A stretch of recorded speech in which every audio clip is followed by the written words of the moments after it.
So here we go. In the Bank of America Stadium, for now remains the man in goal, although the arrival of Alisson may soon alter that. Nathaniel Klein is at right back after all his injury problems last season, and alongside without the likes of Mane, Firmino and co following the World Cup, for obvious reasons, as they rest and prepare.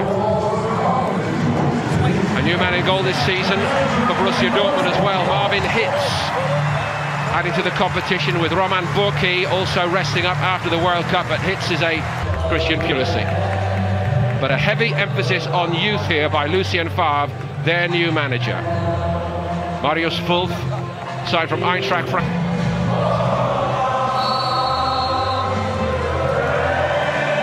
So even with the last strains of the Anfield anthem ringing out here, Shaheen, another club's close confidence once upon a time, was the key done as well.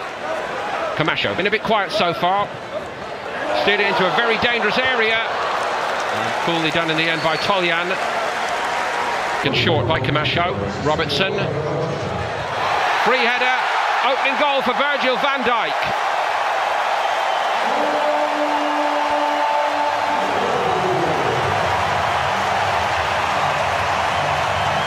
Liverpool lead in the 25th minute.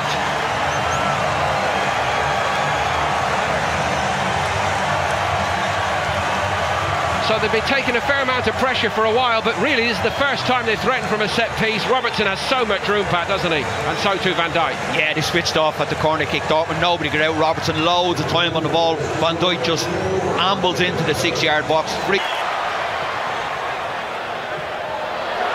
Schmelzer couldn't...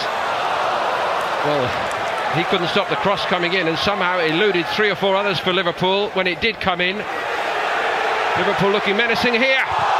Steered just over the top by Milner. Naby Keita has made short, which he has. This is where the goal came from, of course. Different routine this time. Back to Milner. Hitz couldn't get to it. And Liverpool so close to a second one. Guts arrived in the box. And Liverpool were a little bit slow to see that. Given away by Solanke. Suddenly Dortmund have come to life now. Pulisic looking for a penalty. And he's got one. Yeah, it's amazing football. And Liverpool were all the chances. 1-0 up, coasting in the game. And like I said in the first half, it's the first time they've driven at the Liverpool defence. Pulisic that time driving into the box, taken down for a penalty kick. And the question here for me is whether Pulisic fancies taking it, remembering that Mario Götze got one against Manchester City. But Pulisic on to energise Dortmund. It's just happened. And he wants to double it up and give the American fans a big treat here by taking and scoring the penalty himself. He took it off Götze, so he needs to score it. Yeah, he's back home, isn't he? He wants to put on a show.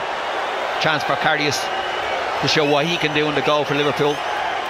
This would be a sweet moment for Loris Karius. Pulisic beats him down the middle. Dortmund back on level terms, and I'm not sure I can explain how that has happened, but that's why we love football. Yeah, like I said, that's football, like you say. Liverpool created 2 or 3 good chances previous to that. Good headway made down that left for Dortmund. Marcel Schmelzer. It's a good cut back to Pulisic, and he's only gone and won it for Borussia Dortmund.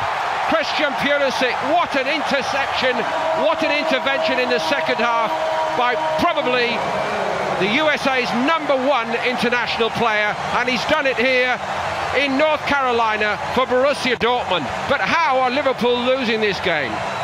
Like we said it was a bit of an Achilles heel for him. It's a fantastic great build-up play down the left-hand side. You know, they play the ball out from their own 6-yard box, pass it all the way through into Pulisic. Good finish as well from just outside the penalty spot. Here we see ball crossed in from Schmelzer. Toda la segunda parte, Pulisic, un recorte por aquí, otro por allí, se hace por dentro, Pulisic, Karius puede marcar, gol. Denle el gol al Dortmund, denle el gol al Larsen, pero sobre todo denle un crédito tremendo a Christian Pulisic, que ha vuelto a hacer una jugada impresionante que prácticamente merecía el gol propio. Sí, en los últimos 5 minutos Pulisic que sale en cátedra, literalmente decisivo. Antes primero el gol de penal que se lo gana él. el segundo gol para adelantar a su equipo y provoca el tercero gracias a gran jugada individual como elimina Alberto Moreno, el recorte hacia adentro, el disparo con la izquierda, Karius muy poco seguro, quizás el disparo no era irresistible, lo hubiera podido bloquear, deja el rebote, quien aparece, Brun Larsen, que acaba de volver del Stuttgart, el tapín del jugador danés para marcar el 3-1 para el